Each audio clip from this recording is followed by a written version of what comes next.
Hey friendos, my name is Nez and welcome back for some more Monster Camp. Today we're going after yet another secret ending, although we have no idea what because we're under RNG's mercy. We're done with all the sexy secret endings, so now we have the drink endings. Great, time to fight against the game for the drink that we want.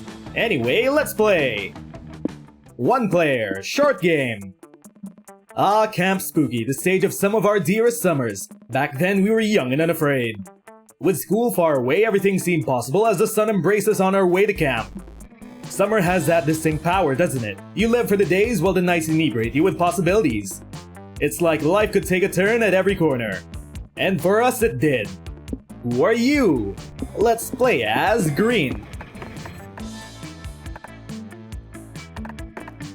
Okay. And then randomly pack some stuff. We haven't really taken a hard look at any of those items, well, because none of them really matter when we're re-rolling. Fuck.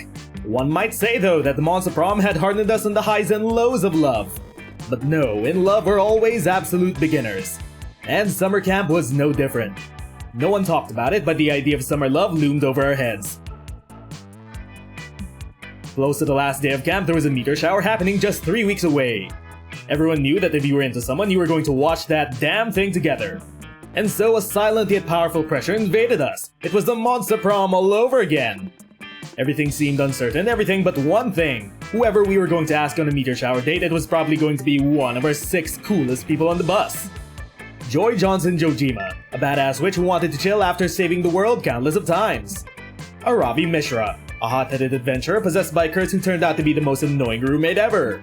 Calculaster Hewlett-Packard, a library computer had become a sentient robot ready to experience life to its fullest. Dahlia Kino, a buff blue demon and warmonger who had set her sights on conquering summer next. Damon LeVay, a fearless demon with a taste for destruction and the love of fire.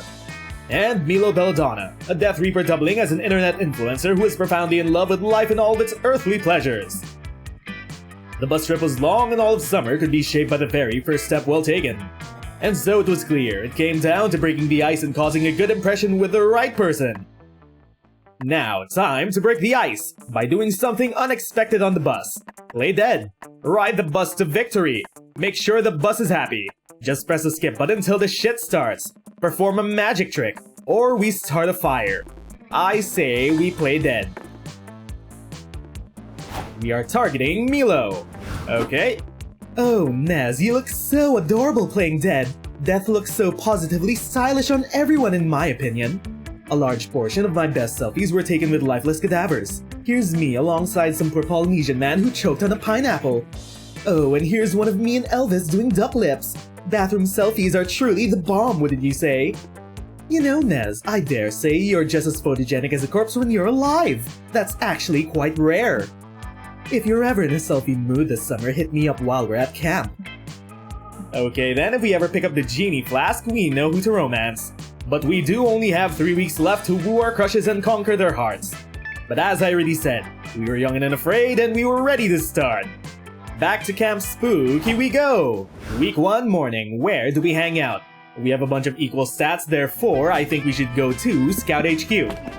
That day, the Monster Scouts hike around the camp cleaning up litter to respect nature and stuff.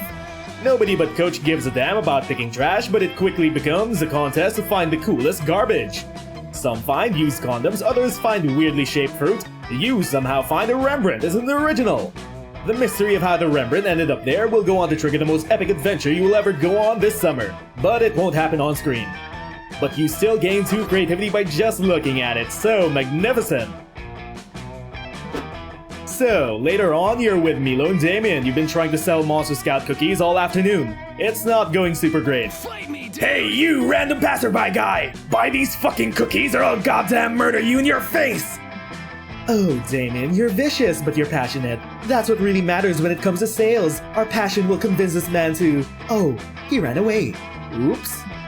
And so after a highly unsuccessful afternoon of cookie selling, you 3 go back to Scout HQ and report your sales numbers to the coach. So you kids are saying that you sold negative cookies? As in you have more cookies now than when you started selling them? Yeah, but it's not our fault. Selling these cookies is impossible. I tried threatening this guy at knife point to buy some, and it didn't even work. I had to stab him. Nothing is impossible for scouts like you! Remember, these cookies aren't just a healthy snack and a way for us to pay for our big rock climbing field trip at the end of summer. They're also a wonderful way to teach you scouts entrepreneurship and problem-solving skills. You kids are smart, so let's talk ideas. How do we sell these cookies? Maybe the issue is brand recognition. Let's focus on social media. I'd like to start a TikTok on behalf of the Scout Cookies brand. And we should all improve our dismal SEO.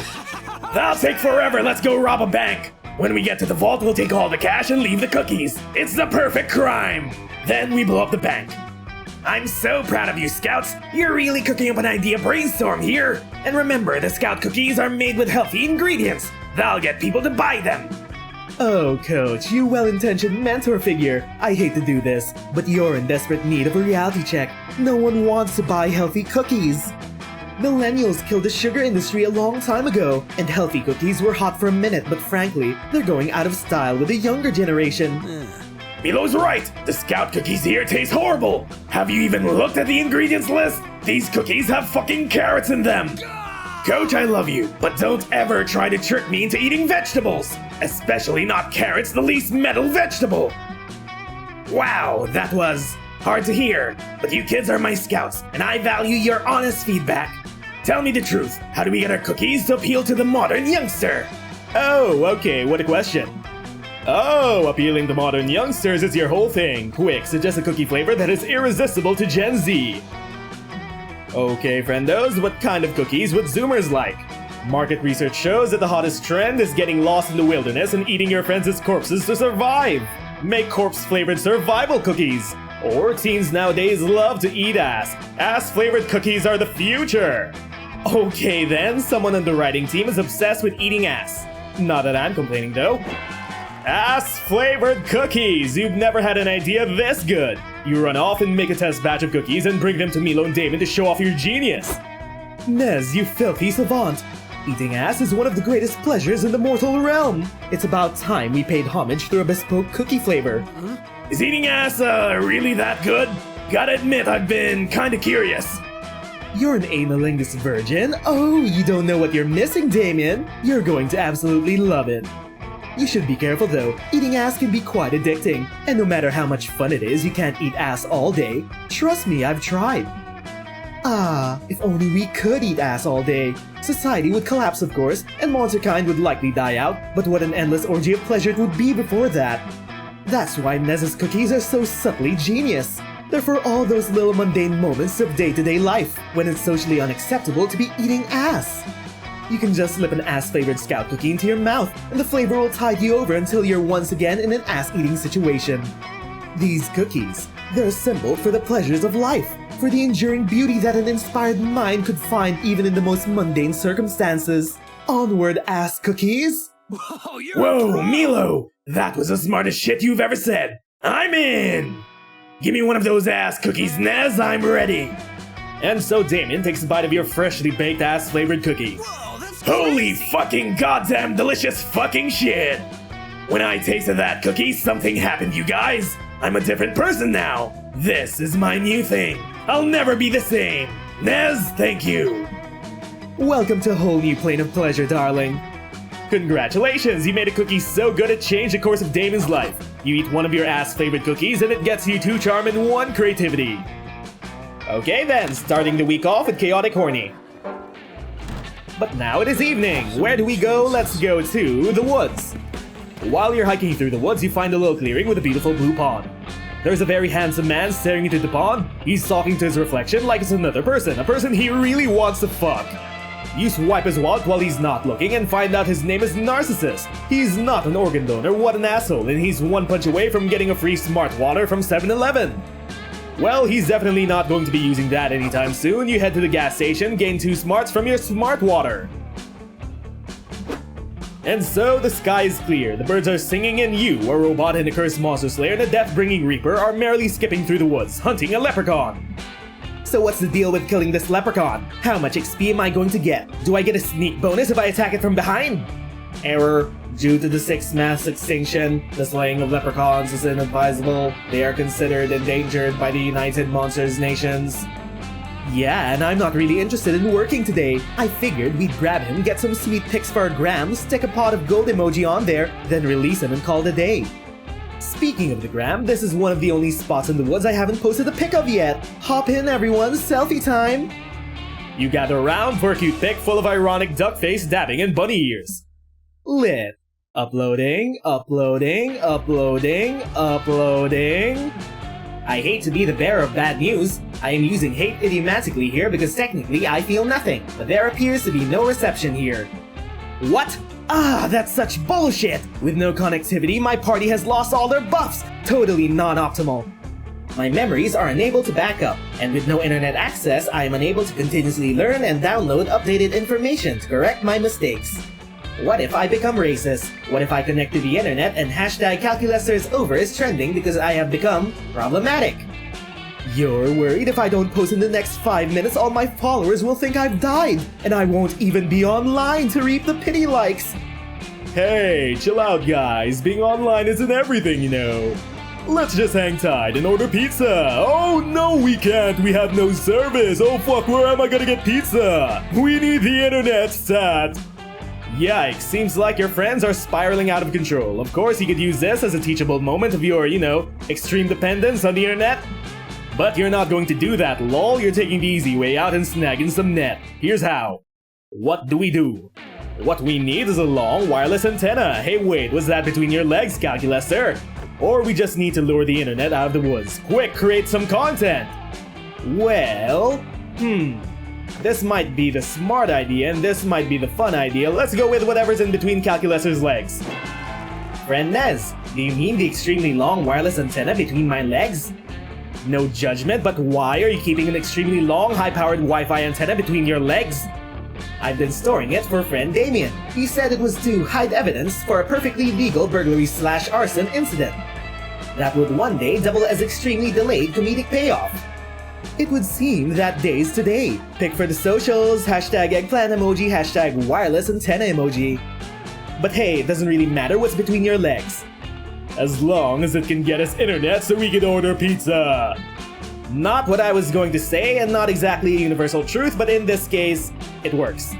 It sure does. Milo's supposed to get you 2 charm, and the slice of pizza you share with the Robbie and Hex gives them 1 fun. Thanks, Calculaster! Hooray for Cal and his 16-inch antenna. Anyway though, week 1 night, who do we hang out with? Let's go with Mossman. Good evening, Nez. I hope you enjoyed your day at summer camp. My day is only just beginning. My people are mostly nocturnal, so I rarely spend time awake during daylight hours. So while you and your other campmates get to frolic in the sunshine and hear all sorts of juicy, titillating, world-rocking gossip, I am sleeping away in my tent unaware of it all. Which is why I'm hoping you, popular soul that you are, would be willing to tell me a bit of gossip you may have heard through the grapevine. Aw, poor nocturnal Mossman, you're not gonna deny such a cute giant insect person his gossip, are you? Time to concoct some lies and slander, all in the name of being a good friend, of course. What do we choose? Spin the bottle, bingo. Ouija board, Russian roulette, bingo. Choose one, teacup unicorn, giant mosquito, clone of Dwayne The Rock Johnson, a featherless chicken. Giant mosquito. And then type in a good name for a circus clown.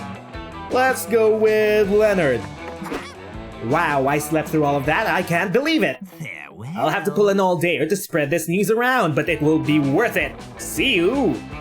And so your rumor finishes circling the campfire faster than a rabbit achieving orgasm, and here it is.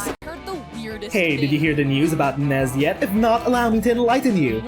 I heard that he used to keep a pet giant mosquito in his bedroom. Nez allegedly won his pet during a high-stakes game of bingo. I know, Nez named his new pet Leonard, and they went on lots of wacky adventures together. Unfortunately, Nez's parents didn't approve of him having a pet, and when they found out about Leonard the giant mosquito, they forced him to get rid of it. So Nez had to sneak Leonard onto the camp bus and release him into the woods. People are saying that Leonard the giant mosquito is still out there, wandering aimlessly around the woods, searching for its owner. So remember that the next time you go on hiking with Nez. You may end up getting tackled by a vicious little critter. Ah yes, thanks to your damning rumor, Nez loses for fun. Wait, what? Wait, what? How dare you, Leonard? You made us lose fun, you little creep. Ah, fuck it. Anyway, what will it be then? We'll use our skills, we'll take a gamble, we'll use our skills. Against your better judgment, you decide to visit one that weekend. Just in time. I prepared a bunch of drinks. I have no idea what they do. They could make you immortal or turn your blood into mayonnaise. You know, wizard in training, drink at your own risk. But if you made up your mind, get ready. Okay, time to start. What do we have? What do we have? We have a flask and we have one of these. Any one of these will do. Come on. Come on. Give us a flask. Give us a flask. Give us a flask. Don't push us away. Don't push us away. Oh, we're safe. Pog. And here we go, the Flask Genie. So, I managed to catch a genie inside that flask. It took me years and you just drank it. I hope you asked for an important wish at least, like ending world hunger. Fuck yeah, you wish to spend time with your summer crush. I'm thirsty. Hope you can stomach that. Happy trails. Buy one, thanks for the flask. Okay, now we know what route we're on, friendos. Where do we go for week 2 morning? I say we go to the lake. And so you decide to bring a metal detector to the lake that day. You scour the beach for buried treasure. You find a keychain, a tin box of stale cookies, which you eat anyway, a glowing chalice of the Knights Templar come to confiscate for some reason. But best of all, you manage to find some genuine silver-plated Tufan. Score! You later find Milo and Calculester. They're not alone. Nez, hi! Have you seen this cat? This cat is the cat! I deem that affirmation to be objectively correct, friend Milo. Oh, such a cute little kitty! Look at its poise. It emanates a unique energy. This cat has it! Okay, now I am starting to feel confused. Calculester, there's some French words to this cat. A star quality, you could say. A star quality! Does that mean this cat shares qualities with the celestial bodies which surround our puny planet? Or does that mean this cat is made of dust and gas? No, silly goose. It means this cat was born to be big. It's wonderful and people would love to bask in all of its beauty. Ah, I see. I will start its legend by creating an IG account for it. Let me think. How about @thiscatisAcat? Ah, perfect. And so while you are all blabbering about this quite normal cat, a random camper who's not deserving of their own name passes by. When they see the cat, they pet the cat and call it silly names. See, people just can't take their hands off this wonderful cat. Another camper passes by and also pets the cat. Ah, look at you with your funny face. Who are you? Who are you? You're Chester Chonk. What a chonky handsome gentleman you are, Chester Chonk. The cat meows. The camper leaves, continuing with her life. Oh no, Calculester, don't you see what's happening? Several people have stopped to pet the cat and call it silly names. The cat meows again. No, look at that cat! Look how much distress he's in! It's so clear! The cat's popularity is skyrocketing, as we expected, and so the dangers of stardom are starting to arise! This is called a parasocial relationship, Cal. Let me explain. When someone like this cat becomes a media superstar, an audience grows with them. This is beautiful, fans are lovely! But sometimes a parasocial relationship is created, in which the members of the audience develop a one-sided relationship, as if they know the celebrity personally. It's tricky because we influencers tend to make our communication feel personal, and it's true that over time you feel a connection with the audience as a collective. Ah, yes, Milo does have a point, right, friendos? Y'all know me and what I like, and I know what you like. Yeah, right, we're friends, we're buds, we're cool, we're Gucci. But when a singular fan does this, it has its issues. Firstly, it hurts the fan because there are always dangers in developing these illusions of intimacy and friendship, especially if it takes the place of real relationships. But it also creates problems for the influencer. Sometimes the fan will contact or interact with them, pushed by these illusions of friendship. Oh, yeah, I've definitely had those kinds of weird friendos. And because of course that intimacy is not real, it can become strange and stressful for the star. This cat is showing obvious distress caused by the parasocial relationship those campers showed, by petting it out of the blue and even using pet names they created for themselves, as if they knew Cat from before. Yeah, there are those kinds that also address content creators by their real names. Those are extra weird. All that you have said makes total sense, friend Milo. I am sad that you have to endure such hard times. No, not me. Don't worry about me, worry about the cat. But why? How does that make us different than the parasocial relationship-seeking campers? We just found this cat. Nonsense, we and this cat are BFFs after all, Cal. Yes, best friends forever, forever, that's right! I meant what I said. And as BFFs, we need to take care of this poor wonderful thing and help it, so it can relax from the distress of parasocial relationships. Come on, Nez, join us. We need to do this for the cat. Okay then, sure. Just give the cat a cardboard box. Cats are entranced by those things. Or the cat needs to decompress through joyful pleasure, and there's no bigger pleasure for a cat than driving a Ferrari. Oh hell no! Damon already put this cat in a Ferrari once, not again! And so you were saving this cardboard box for your stolen sock collection, but this is more important. You throw it in the floor. The cat immediately jumps into the box. Ah, look how peaceful the cat looks inside that box. The cat meows. Oh no, the cat meows again. It is still distressed. No, that is a meow of peace, a meow of mindfulness. A cat seems to have found a safe place for it to be itself. This is very important. Influencers need to find places where one can disconnect. Being famous can sometimes feel like a 24/7 job. The cat meows. Ah, the cat is clearly exercising some mindful meowing. I think all of us need our own cardboard box to get far from the noise of reality sometimes. Wouldn't you agree? We live in such a stressful world, Cal. But don't fret, wonderful cat. We will be your entourage and ensure you can enjoy stardom. Wow, Milo seems really invested in this cat. But hey, you're very invested in Milo, so who are you to judge? You gain 2 creativity and 1 smarts for being this open-minded and understanding of this cat's needs, like boxes. Well, I hope that was pretty enlightening, friendos. It is most definitely true that we content creators have to maintain a 10-foot distance from all of you degenerates. I mean, friendos! Haha! So, week 2, evening. Where do we go? I say we go to the Camp Dome. It's a typical bloody Camp Dome battle royale. While you're hiding to catch your breath, a severed fist flies through the air and lands in your lap. You unfold it, the fist was holding a tarnished silver locket containing the photo of a loved one, likely waiting for the hand's former owner to return home safely. You toss that behind you and you also find a crumpled up coupon redeemable for 2 charm at Pedro's Pastrami Paradise. Rad! Thanks, mysterious hand! And afterwards, you find Milo and Calculaster, who are once again talking with the cat. Oh no, Cal! Nez, look! The cat is putting its paw over a phone that is sitting to the ground next to it. Whose phone is it? Don't know, who cares? The cat is having trouble controlling the phone due to its lack of opposable thumbs? No, Cal, the cat is addicted to its fame and to subsequent validation, obviously! The cat keeps swatting the screen with its paw. You see, the cat has recently gained a lot of followers on Instagram. This should come as no surprise since this cat has it. But now it feels the need to check its social media way too often.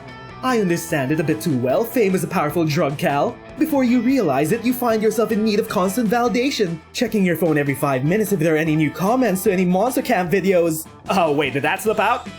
Fame is fun, obviously. Who am I to deny that? But fame is fleeting too. What if one day the cat woke up only to discover it isn't popular anymore? Is being unpopular a bad thing? No, not at all, but it'd be scary to suddenly get all that taken away from you when you've developed an addiction to that validation. You can't build your whole life and personality on something as fragile as fame and your own mediatic persona. Oh, reminds me of that time we got hundreds of thousands of views on our Monster Prom videos. And, well, we're still trying to reach that high again. How interesting. That sounds like the sort of crippling fear that afflicts you, friend Milo. No, not me. You're not paying attention, Cal. I'm talking about the cat. I'm just worried about the cat. I wanted to live a happy life. Somehow I feel like the cat is just a projection for Milo. Milo takes the phone from the cat meows. No, my good friend, don't worry. No one is taking fame away from you. We're here to help. We need to find a way to enrich your offline life. It's essential to keeping you happy in the long term, and it can act as a safety net since online life can be so flimsy. Nez, Cal, how can we help our good friend the cat to have a richer life outside the internet? Well, we can introduce it to a new hobby like paw painting. Or get the cat out of its online comfort zone. Let's hit the streets and go on an adventure. That sounds dangerous. The cat was already in a Ferrari crash. Let's go with a safe hobby like paw painting. Ah, good idea. Hobbies are a great way to enrich your life outside of an online presence. It helps remind you that there's a life beyond the screen in front of your face.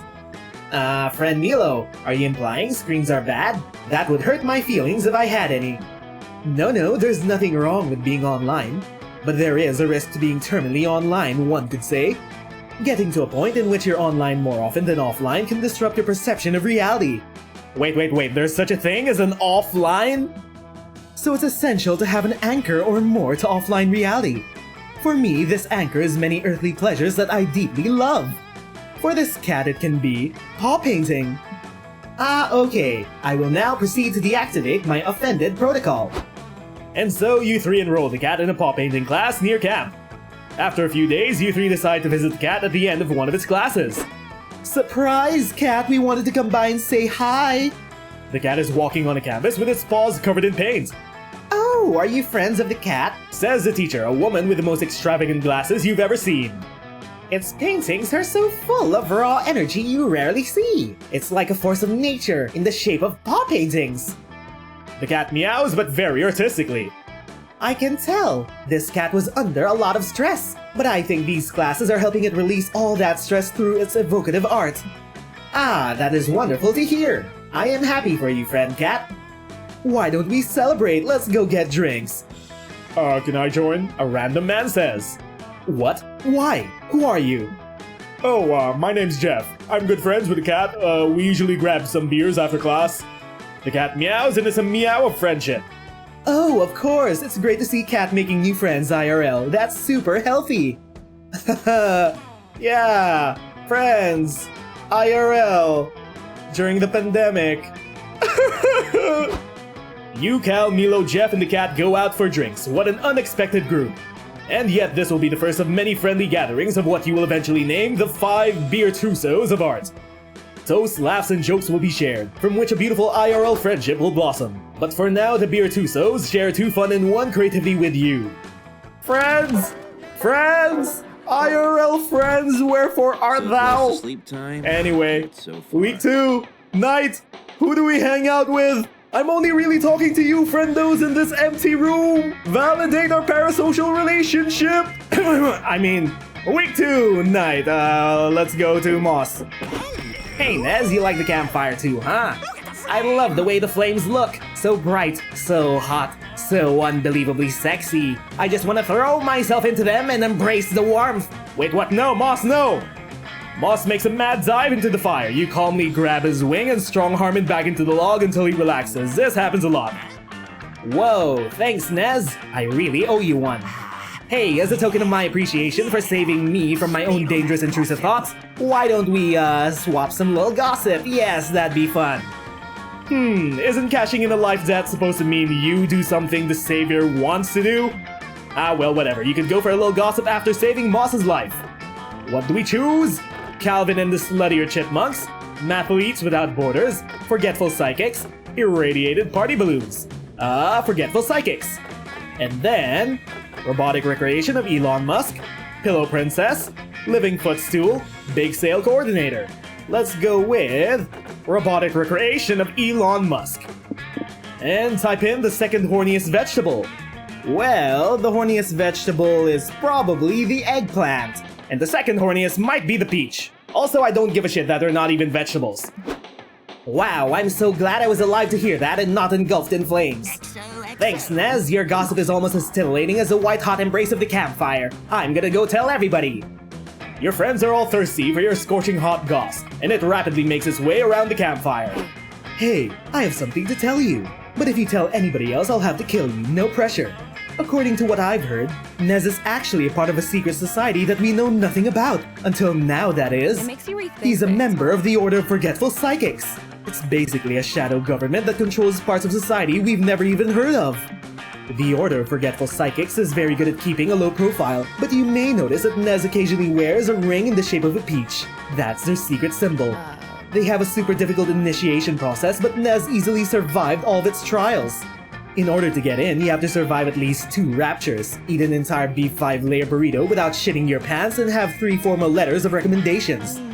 Nez has been a member of the Order for almost 8 years, and he's already a level 15 robotic recreation of Elon Musk. I wonder if Nez came to camp to try to recruit new initiates for the Order. I know I'd be honored if I was invited to join. What about you? And just like that, Nezeru is permanently elevated by 4 creativity. Time to bring out the drinks. What will it be then? Use our skills, take a gamble. Take a gamble. That weekend you visit your good pal Juan, he knows a thing or two about getting wasted.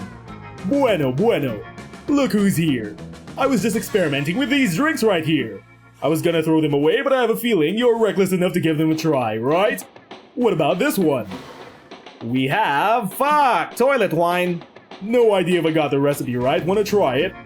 Otherwise, you always have the mystery box.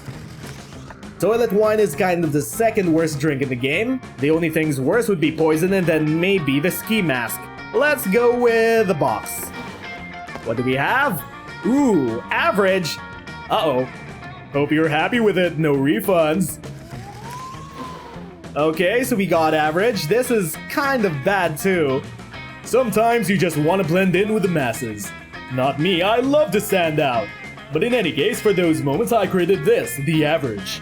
It'll average all of your stats. Maybe one day being average will be being the new cool, who knows? Ah, great, everything is equal. Still hard to believe you drank that, good luck I guess. Okay then. Week 3, morning. Where do we go? I say... Let's go to the lake and then bring up our fun.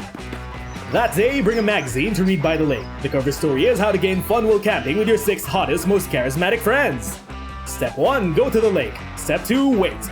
What, that's it? Then why hasn't it worked for you yet? Oh wait, you just gained 2 fun. Thanks, Cosmopolitan. Afterwards, you see Milo on the shore. They seem to be recording, the lake. Is this some new kind of ASMR? Alright, Dahlia, action! And suddenly, you see Dahlia emerge from underwater, flipping her wet hair back in the most perfect hair flip water arc of all time. Oh shit, she's beautiful. Dahlia's hair flip really appealed to your overwhelming horniness. You were already in love with her a lot, but now you're super in love with Dahlia. You hot blue snack, that was amazing! Hell yeah, it was! Let me see! Dahlia quickly throws her hair back in a ponytail and hurries over. The 3 of you crowd over Milo's phone and watch the slow-motion Insta story of Dahlia's sexy wet hair flip. Literally, Dahlia, you look so sexy and powerful. And you know what they say, powerful is the new sexy. And conveniently, sexy is the new powerful. I fully agree, I am downright fuckable!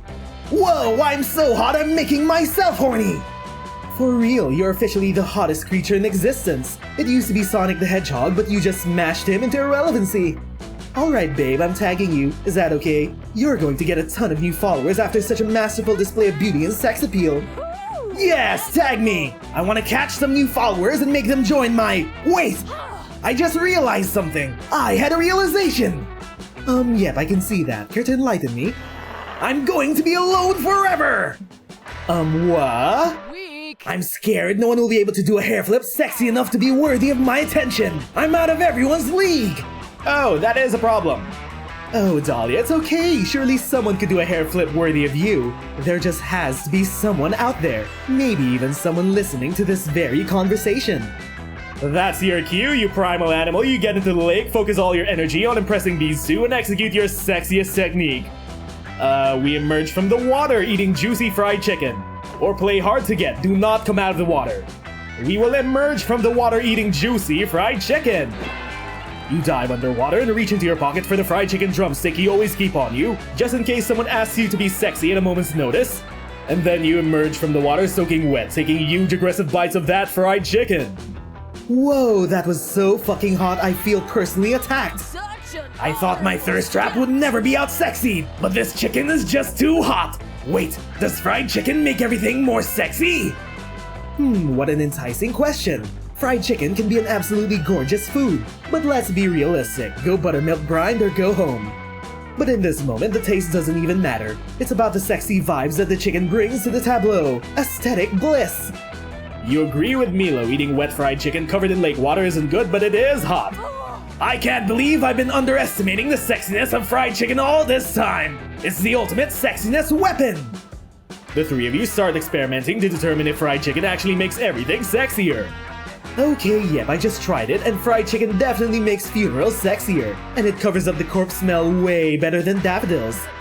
I can confirm that fried chicken makes erotic massage even hotter than it normally is. Oh, what a fun life hack. Chicken grease can also be used as a sexual lubricant in an emergency. You three even create a fried chicken themed dating sim.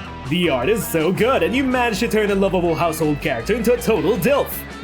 Some people criticize it and call it a soulless marketing stunt like Seraphine, but no one cares because oh my god, it's sexy chicken.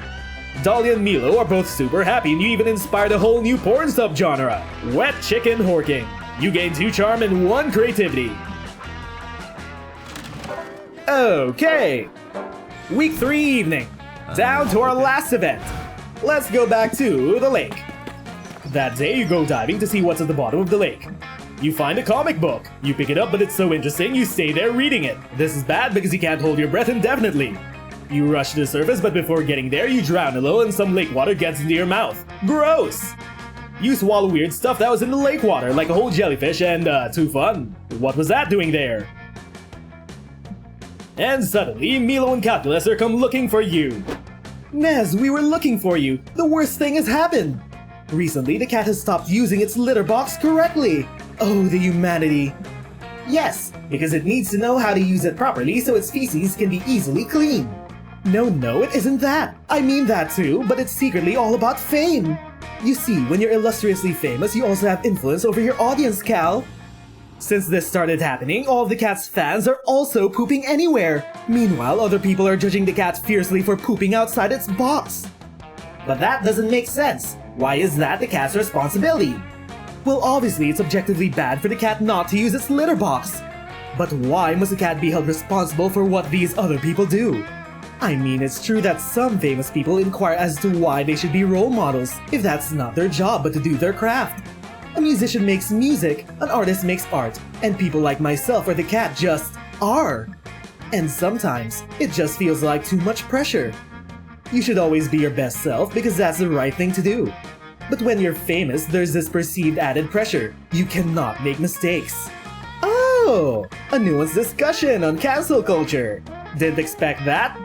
And if you make one and get called out, it's like, okay, we'll give you one more chance in the best case scenario. On a bad day, I can fuck up 5 times, so imagine that debacle. I am sorry to hear you're under such stress, friend Milo. No, not me. I'm not under stress. The cat is under stress. But it's complicated anyway, because it's true when you have fame, you have a different kind of impact on people. Your errors can create this sort of terrible echo, because since you have influence, your mistakes can validate the wrongful behavior of your followers. It's tricky because the cat has never asked for this power, and yet it has it anyway. There's no going back. Now if it poops outside of its litter box, you get impressionable fans pooping everywhere too.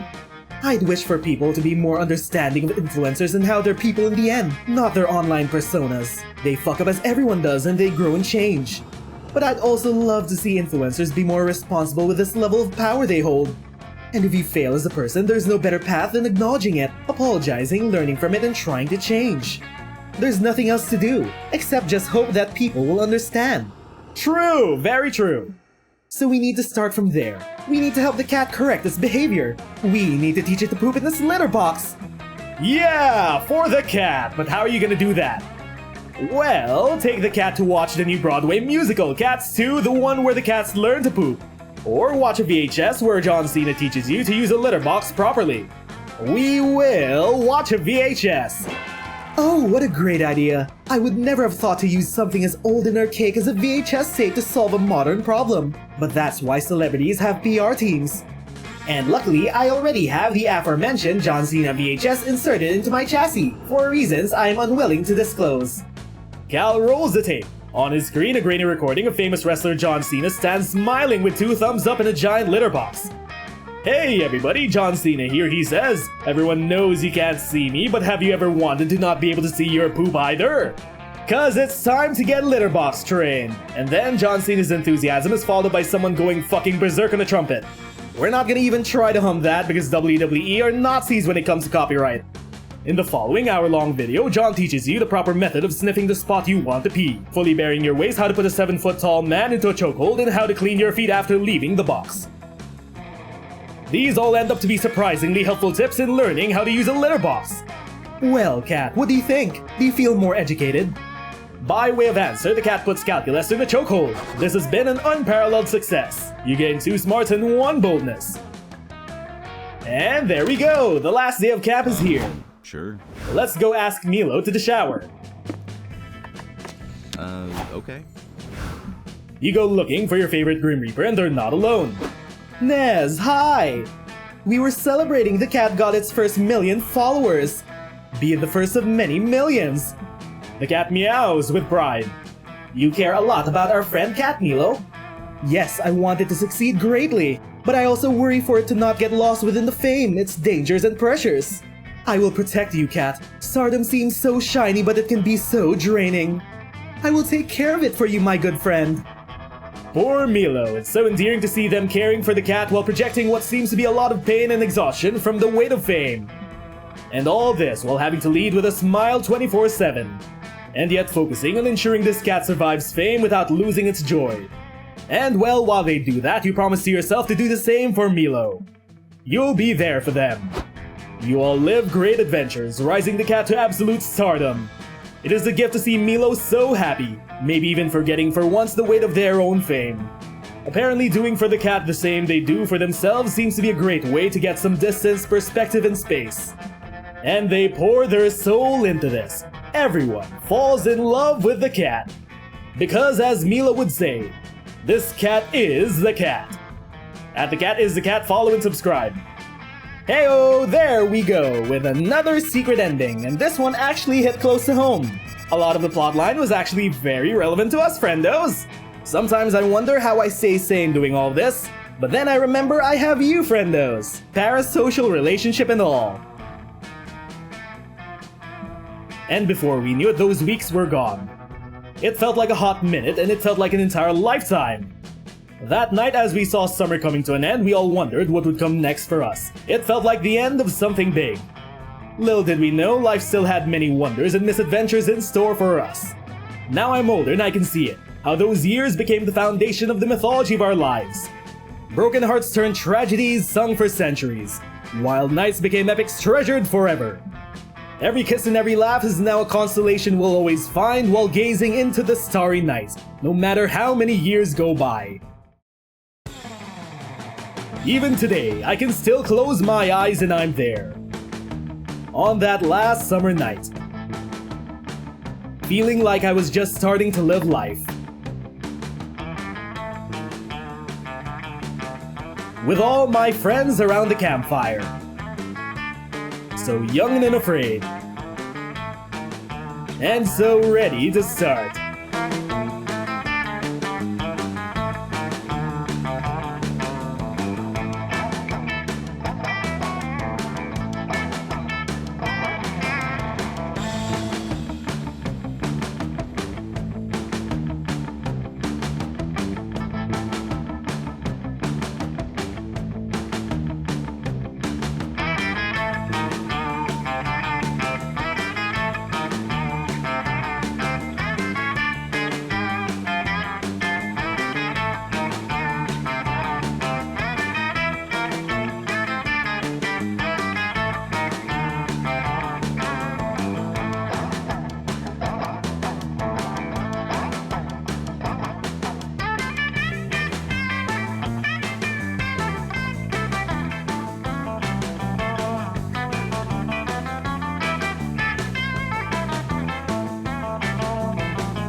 And there we go, Milo's Genie Flask secret ending. Validate our parasocial relationship by leaving a comment down below, like and subscribe, and hit that notification bell to always stay up to date with our videos. Until our next episode, my name is Nez and thanks for watching. See you all next time. Bye, friendos!